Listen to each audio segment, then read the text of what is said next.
Meh to Magnetic, Rebranding Work, with Eric Gannon, Principal of Gensler Chicago, and Cindy Coleman, Director of Strategy with Gensler. Welcome, Cindy and Eric. All right, well, from meh to magnetic, they picked the monotone voice to say meh a lot. Well, thanks for joining today. We're here to talk a little bit about some history, some research, and ultimately some hope for the workplace. So how many here are actually working in a post-pandemic office environment? Something that's been renovated since? All right. Has it encouraged you to be there 5 days a week and make the commute? You've made the commute? How are you feeling about it? Well, we're here to talk a little bit about that today. So show you some research, some stats. Cindy, tell them who you are. So, hello, I'm Cindy Coleman, Gensler Strategy Director, and I think I can fairly say that I've spent my entire career swinging for the fences, trying to make workplaces less meh. Eric. And I'm Eric Gannon, and I'm a principal and project director, and I approved that picture, and that is absolutely a person who's very serious about workplace. We might have to revisit that one. Maybe more color. So, welcome back to the office, where productivity is often drowned out by distractions, noise, and the age-old struggle of figuring out where you work best. 5 years after the pandemic, we're still wrestling with the same challenges we faced for decades. The irony of all that is some of the simplest things are the ones that are tripping us up. Good lighting, quiet spaces, having effective places to work, both alone and together. And from our recent global workplace performance survey, the graph that you see to the side, we've measured workplace performance in every survey since 2008. So this graph is showing US workers and how they answered questions about space effectiveness. We look at workplace from 5 different work modalities. It's working alone, and some people would think that's your heads down work, working with others in person, working with others virtually, and also spending time learning and socializing, which are important modalities. If you look at the graph, what you can see is that until 2013, we didn't track working with others virtually. But you can also see that it's been a little bit of a roller coaster ride. There's a gray bar that goes across the center of this graph, and the metrics are measuring performance from a 5-point scale. And what we're seeing is that right before the pandemic, there's a fast nosedive in terms of performance, especially around learning and socializing. But during the pandemic and after the pandemic, it's a little bit of a roller coaster ride in terms of performance, improving, not improving, but never getting above that 4.2. So what it means is that employee experiences are really stuck in this middle of the road experience. And since 2008, and that's when we just started measuring, so it could have been before, workers have consistently been in this continuous state of meh. So you heard it here first, the meh zone. Meh zone. Yeah, the meh zone. But I think also what's amazing about this is that we were actually talking a little bit about, before the pandemic even hit, seeing some cracks in the infrastructure. We saw some decline, we saw some lack of satisfaction. Could have been density, it could have been noise, it could have been lack of governance relative to a lot of emerging technology.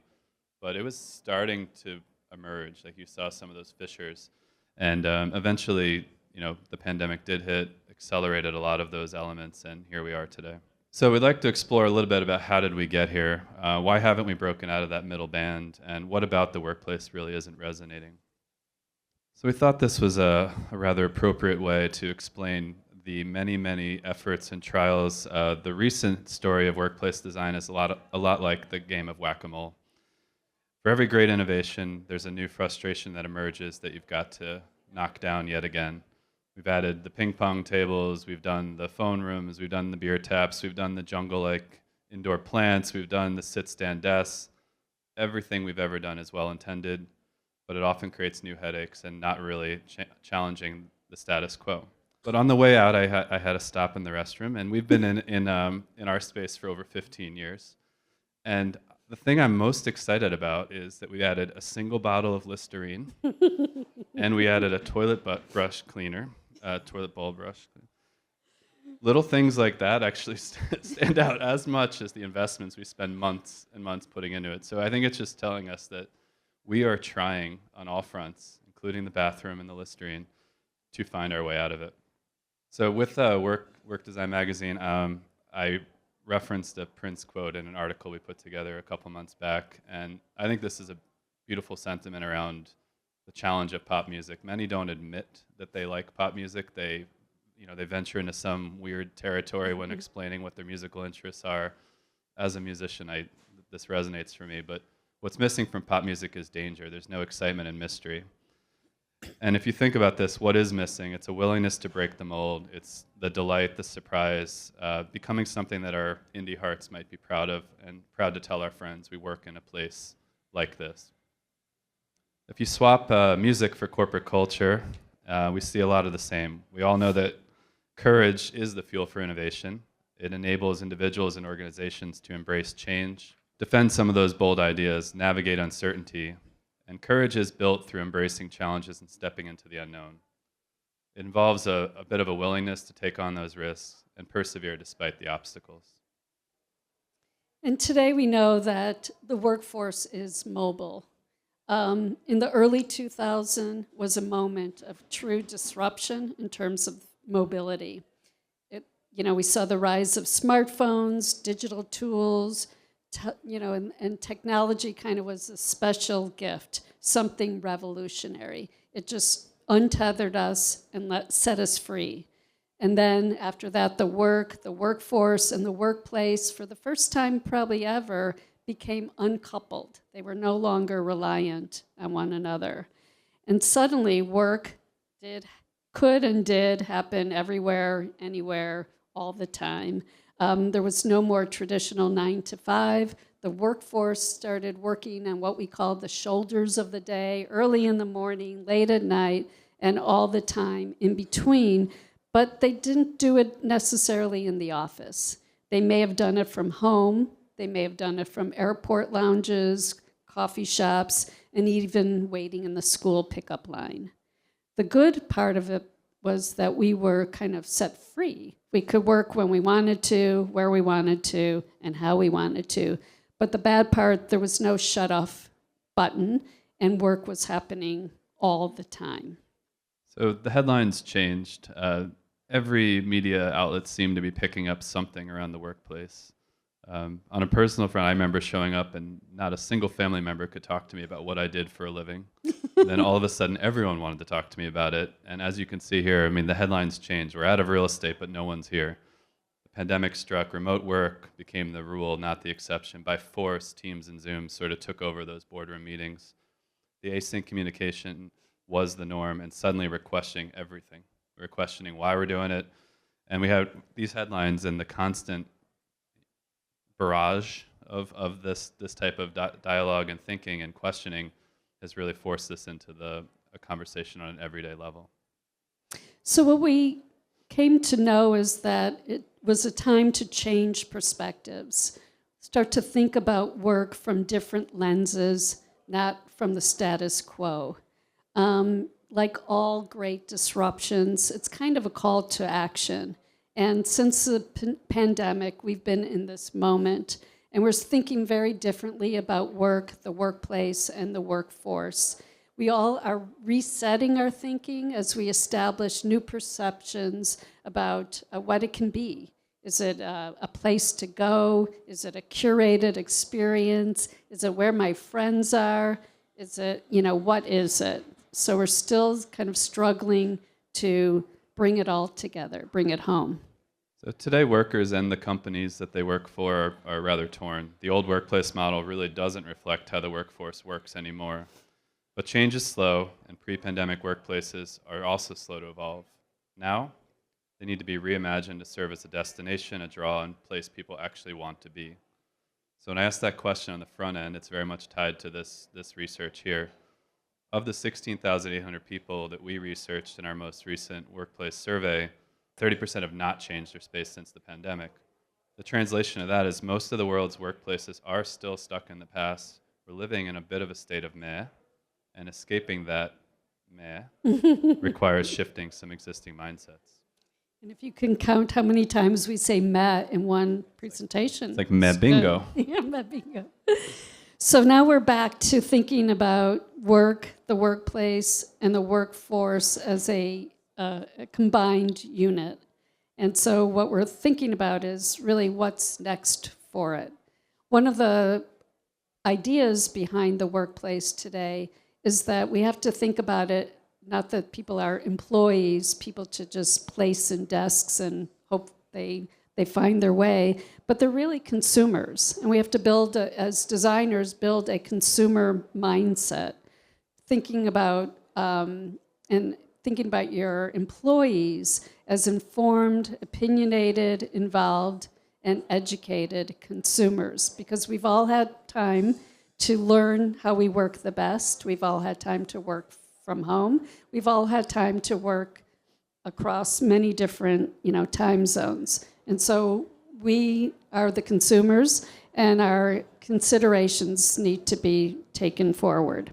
So what we also know is that the workplace is not just where you sit during the day, but it's really understanding that it extends beyond your corporate address. It's in a building, but it's also in a neighborhood and the entire ecosystem that supports that neighborhood.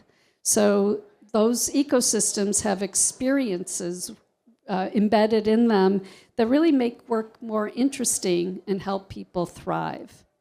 So we know from research also that workers who say they have more control over their environment, such as access to private areas, flexible spaces, a choice of where to work, are nearly 3 times more likely to say their workplace supports productivity. So there is a link there that when you have choice and you're able to move to spaces to support the work that you're actually doing, employees appreciate that, and they see a workplace as a productive space to do their work. So welcome to the future. What we'd like to do is take that further and introduce you to a new framework, one that creates opportunities for employees to intentionally choose places that work for them, what they need to be doing, rather than just assigning spaces based on tenure or who they are. Again, it's a new point of view with an emphasis on a consumer mindset. So we've started to map out a new framework, how to kind of think about this as you're designing spaces or occupying spaces that people design for you. The framework is design for purposeful abundance. Fix the non-negotiables, the things that just have to be right. Craft unique, shared experiences, and be ready to embrace the unexpected. So designing for purposeful abundance, a single work setting certainly is not enough anymore. People need different environments tailored to their vibe, their mood, their physical needs of their work. A thriving ecosystem of workspaces. Beyond the desk and even the company's office space, we have to bring back the energy to the workplace, the building, and the neighborhood at large. You have to understand how the workplace works and design for the purpose and the environment. Fix the non-negotiables. Let go of perfection. Design workplaces like high-performance chassis. They need to be stable, but also smart and flexible enough to evolve not only for its people, but for the work that people are doing. Solve for the basics, which are space availability, issues of noise, proximity of resources, and improve functionality, technology that works. Employees should be able to just focus on that, getting their work done, not walking around all day trying to do workarounds around how to get work done. Craft unique and shared experiences. Just like cities thrive on diversity and culture, workplaces should as well. Forget the uniform spaces. Bring in the rituals, the camaraderie, the dynamic experience that make people want to show up and do what they do. Help them experience new things, surprise someone, invest in programming, activate and leverage the full potential of your space. Engage employees to identify what experiences matter most and co-create them together. And then embrace the unexpected and be ready for change. We know from research also that people who have exposure to different thinking and different ideas have more likelihood to say that they are in a creative environment. So instead of rigid silos, workplaces should offer cues and spaces that let people mix together in open minds, let you overhear, facilitate learning, tacitly learn, and open up new ways of thinking.